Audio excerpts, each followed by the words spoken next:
बिस्मिल्लाहिर्रहमानिर्रहीम। अस्सलाम वालेकुम नाज़रीन, मौलाना फैसल एडवोकेट और मैं अपने यूट्यूब चैनल के जरिए आपसे मुखातिब हूँ। नाज़रीन, पहली दरखास्त तो ये होगी कि वो अहबाब जिन्होंने चैनल सब्सक्राइब नहीं किया, मेहरबानी फरमाकर वो चैनल सब्सक्राइब कर लें ताकि आने वाली वीडियोस आसानी से आप तक पहुँच जाएं।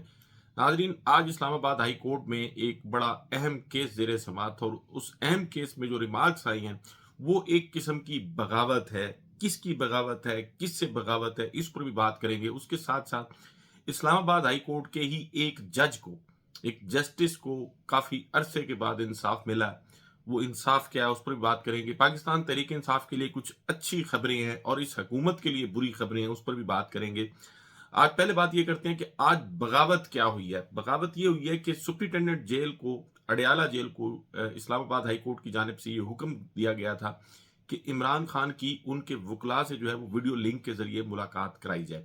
लेकिन सुप्रिटेंडेंट अडयाला जेल ने इमरान खान के वकला से उनकी वीडियो लिंक के जरिए मुलाकात का इनकार कर दिया था और अदालत के अहकामात पर अमल दरामद नहीं किया था।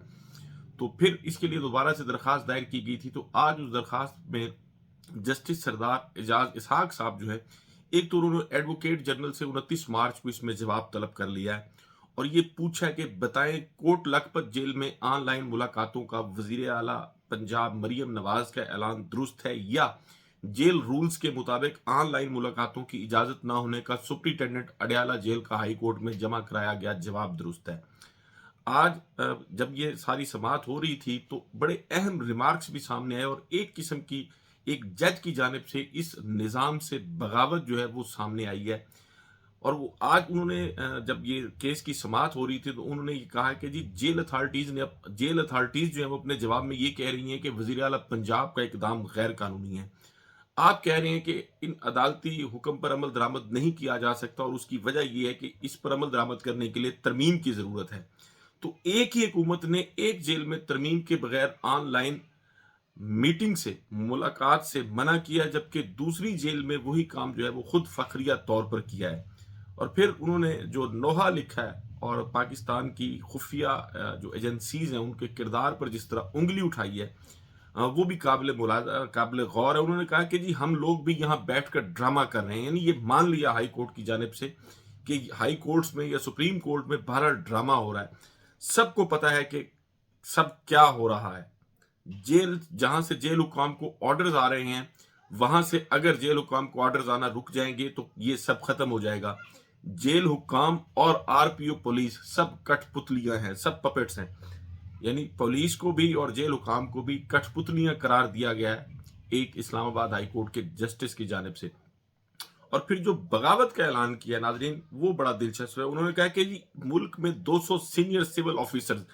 गैर कानूनी हुक्म मानने से इनकार कर दें तो निजाम ठीक हो जाएगा। 200 ऑफिसर्स एक साथ ये काम कर लें तो ये सिलसिला रुक जाएगा। एक जगह लिखा हुआ कागज है और दूसरी जगह उनके सर पर बंदूक है, घर वालों और उनके कैरियर को खतरा है।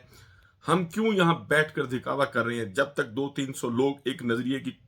नजरिए के लिए कुर्बानी नहीं देंगे, इस मुल्क में ऐसे ही होता रहेगा। ये बात बिल्कुल दुरुस्त है कि पाकिस्तान में जो सिविल सर्विस है और जो ब्यूरोक्रेसी है पाकिस्तान में, जो बुनियादी तौर पर किसी भी पॉलिसी की इम्प्लीमेंटेशन जिनके जरिए होती है, वो इस मुल्क में सबसे बड़े जालिम है, सबसे बड़े कानून शिकन है। कोई भी इस मुल्क में जब भी कोई गैर कानूनी कदम होता है तो गैर कानूनी कदम उठाया जाता है, कोई क्रैक डाउन किया जाता है किसी सियासी जमात के खिलाफ, तो फिर यही डिप्टी कमिश्नर्स, यही रीजनल पुलिस ऑफिसर्स, यही डिस्ट्रिक्ट पुलिस ऑफिसर्स और यही डिप्टी कमिश्नर और कमिश्नर्स, ये सारे उन गैर कानूनी अहकामात पर अमल दरामद करते हैं। अगर ये इंसान बन जाएं और अपनी ड्यूटीज कानून के मुताबिक करें तो पाकिस्तान में गैर कानूनी कामों का सिलसिला जो है वो रुक सकता है। आज हाई कोर्ट के एक जज की जानिब से ये कहा जा रहा है और एक किस्म की तहरीक दी जा रही है सिविल सर्वेंट्स को कि आप गैर कानूनी काम मानने से इनकार कर दें तो इस मुल्क में ये सिलसिला रुक जाएगा। अब सिर्फ ये गैर कानूनी काम जो है उससे उसको मानने से इनकार सिविल ब्यूरोक्रेसी का काम नहीं है। अदलिया को भी चाहिए कि वो भी गैर कानूनी जो जिस किस्म के फैसले होते हैं वो ना करें। पाकिस्तान में अब तो सुप्रीम कोर्ट, अब खसूसन इस 2 साल में जिस किस्म के फैसले आए हैं, supreme court practice and procedure bill जो है वो सब आपके सामने है। मिलिट्री कोर्ट्स में ट्रायल के हवाले से वो भी सब आपके सामने। इस तरह और बहुत सी 90 दिन में इलेक्शन के हवाले से काजी फायज ईसा साहब जो कुछ करते रहे हैं वो भी सबके सामने है। پاکستان کے عوام کو بنیادی حقوق دینے کی ذمہ داری جس ادارے کی ہے، وہ ادارہ ہی اپنی ذمہ داری پوری کرنے سے نہ صرف قاصر نظر آتا ہے بلکہ اس کی جانب سے انکار بھی ہوتا ہے۔ چیف جسٹس قاضی فائز عیسی صاحب تو یہ بھی فرما چکے ہیں کہ اب آپ وہاں جائیں، اداروں میں جائیں، یہاں کیا کرنے آگے ہیں؟ اگر اس طرح کسی کو اجازت دی گئی تو ہم تو اور کوئی کام ہی نہیں کر سکتے۔ ہزاروں کیسز جو ہیں وہ سپریم کورٹ میں آ جائیں گے، تو آپ کا کام کیا ہے؟ آپ کا کام بنیادی طور پہ وہ کیس جو آپ کے سامنے آئے گا، آپ نے اس کے قانون کے مطابق اس پر فیصلہ کرنا ہے، لیکن لوگوں کو روک دینا کہ جی آپ عدالتوں کی طرف نہ آئیں، انہیں کے پاس جائیں جنہوں نے یہ ساری بدماشی کی ہے، یعنی یہ ایک واضح قسم کا انکار ہے لوگوں کو انصاف فراہم کرنے سے۔ کچھ ججز ایسی ہیں اور یقیناً ان کا نام جو ہے وہ تاریخ میں سنہرے حروف سے لکھا جائے گا، جو مزاحمت بھی کرتے ہیں، جو غیر قانونی احکامات پر عمل درآمد کرنے سے انکار بھی کرتے ہیں اور لوگوں کو انصاف بھی فراہم کرتے ہیں۔ یہی اسلام آباد ہائی کورٹ کے ایک جج تھے شوکت عزیز صدیقی صاحب، انہوں نے بار روم کے اندر ایک تقریر میں کہا تھا کہ جی پاکستان کی خفیہ agency per I S I پر انہوں نے الزام عائد کیا تھا کہ آئی ایس آئی کے لوگ جو ہیں وہ بینچ فکس کرتے ہیں، وہ کیسز کس کے پاس لگنا ہے، کیسے لگنا ہے، اس حوالے سے انہوں نے گفتگو کی تھی، تو بعد میں ان کے خلاف سپریم جوڈیشل کونسل میں ریفرنس آ گیا تھا، اور اس ریفرنس میں جسٹس شوکت عزیز صدیقی صاحب جو ہیں ان کو برطرف کر دیا گیا تھا، تو پھر اپنی اس برطرفی کے خلاف انہوں نے اپیل فائل کی تھی سپریم کورٹ آف پاکستان میں، اور حامد خان صاحب جو ہیں وہ ان کے وکیل تھے، تو اس کی کافی جو ہے ہیئرنگز کے بعد آج پھر سپریم کورٹ آف پاکستان سے شوکت عزیز صدیقی کو انصاف ملا ہے۔ شوکت عزیز صدیقی صاحب کی برطرفی کے خلاف جو انہوں نے اپیل فائل کی تھی وہ منظور ہو گئی ہے، اور ان کی برطرفی کا نوٹیفیکیشن جو ہے وہ کالعدم قرار دے دیا گیا ہے۔ بنیادی طور پر یہ 5 رکنی بینچ کا فیصلہ ہے انہیں، اور فیصلے میں یہ بھی کہا گیا کہ ریٹائرڈ جج کی جو تمام مراعات ہیں انہیں دی جائے گی، لیکن یہ بھی کہا گیا کہ کیس چونکہ تاخیر سے مقرر ہوا ہے اور اب شوکت عزیز صدیقی صاحب جو ہے وہ 62 سال کی عمر کو پہنچ چکے ہیں، 62 سال کی عمر وہ پوری کر چکے ہیں، تو اس لیے اب انہیں عہدے پر بحال نہیں کیا جا سکتا، تاہم ایک ریٹائرڈ جج کی جو مراعات ہوتی ہیں وہ ان کو دی جائیں گی۔ اب جس ملک میں ہائی کورٹ کا جج بھی ٹائم سے انصاف نہیں لے سکتا، وہاں ملک کے جو عام آدمی ہیں وہ انصاف کیسے لیں گے؟ ایک طرف تو یہ سب کچھ کیا جا رہا ہے، دوسری طرف اسی سپریم کورٹ کا ایک جج جو ہے جو اپنے عہدے سے استعفیٰ بھی دے چکا ہے، قاضی فائز عیسی صاحب، اور ان کی ٹیم جو ہے اس کی برطرفی کا جو ہے وہ سفارش بھی کر چکی ہے صدر پاکستان کو۔ مطلب ہے آپ دوغلی پالیسی دیکھیں اور انصاف کے دوہرے معیار دیکھیں کہ ایک طرف جو ہے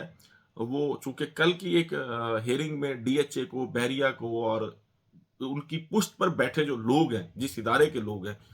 ان کو جو ہے ایک بڑا سٹرانگ میسج دیا گیا قاضی فائز عیسی صاحب کی جانب سے، اور آج جو ہے وہ شوکت عزیز صدیقی صاحب کو بحال کر کے پتہ نہیں کیا میسج دیا جا رہا ہے۔ لیکن دوسری طرف پاکستان تحریک انصاف کے لیے اور پاکستان تحریک انصاف کے وہ لوگ جن کے cases supreme court of Pakistan میں ہیں، ان کے ساتھ کیا سلوک کیا جا رہا ہے، وکلاء کے ساتھ کیا سلوک کیا جا رہا ہے، کس طرح مس بیہیو کیا جا رہا ہے، وہ بھی ساری قوم دیکھ رہی ہے۔ بنیادی طور پر آج اسلام آباد ہائی کورٹ کی جانب سے پاکستان میں خفیہ ایجنسیوں پر بہرحال ایک واضح تنقید کی گئی ہے، اور پاکستان میں پہلے دبے لفظوں میں یہ بات ہوتی تھی، لیکن اس میں بھی آپ یہ دیکھیں کہ جو سردار اعجاز اسحاق صاحب ہیں انہوں نے بھی نام نہیں لیا کسی کا، لیکن ان کا مخاطب کون ہے وہ آپ کو بھی پتہ ہے، مجھے بھی پتہ ہے، سب کو پتہ ہے۔ اس کے ساتھ ساتھ کچھ اچھی خبریں یہ ہے کہ سینیٹر فیصل جاوید کے کاغذات کی منظوری کے خلاف اپیل فائل کی گئی تھی، تو وہ اپیلیٹ ٹریبونل نے اپیل خارج کر دی ہے۔ صنم جاوید صاحب کے بھی سینٹ کے لیے کاغذات نامزدگی جو ہے وہ مسترد کیے گئے تھے، تو انہوں نے اپیل فائل کی تھی، تو ان کی اپیل بھی منظور ہو گئی ہے، اب وہ سینٹ کا الیکشن جو ہے وہ کنٹیسٹ کریں گی۔ اسی طرح یاسمین راشد صاحب کی جو کاغذات منظور ہوئے تھے سینٹ کے لیے، اس کے خلاف بھی اپیل فائل کی گئی تھی مسلم لیگ نون کے ایک رہنما کی جانب سے، لیکن وہ اپیل بھی خارج کر دی گئی ہے۔ اب یاسمین راشد جو ہے وہ بھی سینٹ کا الیکشن لڑیں گی۔ لیکن ایک بری خبر یہ بھی ہے کہ زلفی بخاری صاحب کی جو اپیل تھی وہ خارج کر دی گئی الیکشن ٹریبونل کی جانب سے، ان کے کاغذات جو ہے وہ دوہری شہریت کی بنیاد پر مسترد کیے گئے تھے، جس پہ ان کا موقف یہ تھا کہ جی 2018 میں وہ جو برطانوی شہریت ہے وہ چھوڑ چکے ہیں، لیکن اس کے باوجود ان کی اپیل جو ہے وہ خارج کر دی گئی ہے۔ اس کے ساتھ ساتھ ناظرین، آج پاکستان کے جو میں سمجھتا ہوں عدالتی نظام ہے، اور خصوصاً پاکستان کی جو پارلیمنٹ ہے، اس پر ایک قسم کا تمانچہ رسید کیا گیا ہے امریکی ایوان نمائندگان کی کمیٹی جو ہے خارجہ امور کی، اس کی قرارداد نے وہ 50 ووٹوں سے قرارداد منظور کی گئی ہے، اور اس میں پاکستان میں 8 فروری کو ہونے والے انتخابات کے حوالے سے شفاف تحقیقات کا مطالبہ کیا گیا ہے۔ پاکستان میں मीडिया की जो बंदिश है, खसूसन जिस तरह ट्विटर और अब एक्स जो है उसको बल्कि अभी तक बंद है, उसके हवाले से भी बात की गई है। पाकिस्तान में खसूसन जो खवातीन पॉलिटिकल एक्टिविस्ट हैं उन पर केसेस और उनको जेल में बंद रखने के हवाले से भी तहकीकात का मुतालबा किया गया। इस किस्म की और बहुत सारी चीज़ें जो हैं उसका मुतालबा किया गया है। असूली तौर पर यह मुतालबा होना चाहिए था सेनेट ऑफ पाकिस्तान में, असूली तौर पर यह मुतालबा होना चाहिए था इस कौमी असम्बली में जो अब मार्ज़ वजूद में है ये, लेकिन चूंकि इसमें गालिब तादाद उन लोगों की है जिनके पास इस असम्बली में बैठने का मैंडेट नहीं है, तो फिर इस असम्बली की जानिब से तो इस किस्म की करारदाद की तवक्को नहीं की जा सकती थी। लेकिन सात समंदर पार जो है अमेरिका की एक कमेटी जो है वो ये मुतालबा कर रही है कि जी पाकिस्तान में जिस किस्म के इंतखाबात हुए हैं और जो रिजल्ट सामने आए हैं उसकी तहकीकात होनी चाहिए। उसके साथ साथ पाकिस्तान तहरीक इंसाफ की कोर कमेटी ने भी इस हुकूमत को टफ टाइम देने का जो है वो ऐलान कर दिया। कोर कमेटी का मुश्तरका एलामिया जो है वो सामने आया, उसमें एक तो यौम पाकिस्तान मनाने का भरपूर मिली जज्बे से मनाने का फैसला किया गया और फिर धांधली दस्तूर से इनराफ के खिलाफ और जो कुछ इस मुल्क में हुआ 8 फरवरी को, 30 मार्च को इस्लामाबाद में एक बड़े जलसे का ऐलान भी किया गया। इस कोर कमेटी की जानिब से ये ऐलान है और फिर कराची में एक बड़ी रैली निकालने का भी ऐलान किया गया और फिर इसी कोर कमेटी के इजलास में जो ये हुआ इसमें इमरान खान साहब पर जो अदालती मुकदमात थे और अदालती कार्रवाई थी उस पर एक मुफस्सल ब्रीफिंग जो है वो भी दी गई है। इस मुल्क में बदतरीन धांधलियों और अवामी मैंडेट पर डाके की जामे तहकीकात का मुतालबा जो है वो भी इस कोर कमेटी के एलामिया में सामने आया। नहीं, पाकिस्तान तहरीक इंसाफ जो है वो लगता यही है कि मफामत की बजाय मज़ामत पर अभी तक जो है वो अमल पैरा और किसी हद तक इस मुल्क में ये ज़रूरी भी है कि जो कुछ हो रहा है अगर इस पर मज़ामत नहीं की जाएगी, इस पर आवाज़ बुलंद नहीं की जाएगी तो ये इदारों में बैठे हुए बदमाश, ये गैर कानूनी गैर आइनी इस मुल्क में अहकामात देने वाले और उन पर अमल दरामद करने वाले लोग जो हैं उनको तब तक रोका नहीं जा सकता जब तक इनके खिलाफ जो है वो आवाज़ बुलंद नहीं की जाएगी। अभी तो आवाज़ें बुलंद हो रही हैं, खुदा ना खास्ता ये ना हो कि मामला जो है आवाज़ों से ज़्यादा हो जाए। इससे पहले कि पाकिस्तान में जो है मामलात पॉइंट ऑफ नो रिटर्न पे चले जाएँ, इदारों को और इदारों में बैठे लोगों को सोचना चाहिए कि अपनी डोमेन में अगर हर इदारा और हर शख्स रहेगा तो पाकिस्तान के लिए अच्छा होगा। अगर अपनी डोमेन से बाहर जाके काम किया जाएगा तो फिर इस मुल्क का पहले भी कबाड़ा हो चुका है और मजीद कबाड़ा होगा। नाज़रीन, आपसे मुलाकात होगी अगली वीडियो में। अपना और अपने इर्द गिर्द के लोगों का बहुत ख्याल रखिएगा। अल्लाह हाफिज़।